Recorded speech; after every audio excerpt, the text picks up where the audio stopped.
So hello to all the viewers and welcome to the second webinar in the SIU series COVID-19 from East to West, Learning Through the Eyes of Urologists. And today we actually have more than just urologists here. We also have specialists in internal medicine, infectious diseases, and anesthesia. So we're going to touch on a trifold subject. We're going to talk about first the availability and utility of personal protective equipment. We're going to talk about diagnostic testing capabilities and limitations. And we're also going to touch on current treatment considerations to mitigate the fatal complications of COVID-19. So if you all missed last week's session on the economic impact of COVID-19, moderated by Dr. Jack Zuckerman, I invite you to go take a look on the SIU's website. So today we have a great panel, international and multidisciplinary panel. From the Institut Montsouris in France, we have Dr. Pierre Charles, who's an internist who's responsible for the COVID-19 ward.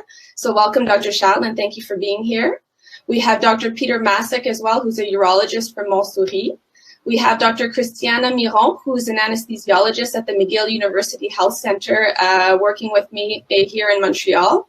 We have Dr. Fabrizio Presiche, who's a urologist in Rome, and we have Dr. Samuel Yi, who's a urologist in Hong Kong. So thank you all very much for being here. Myself, my name is Mélanie Aubé. I'm a urologist at the McGill University Health Center in Montreal as well.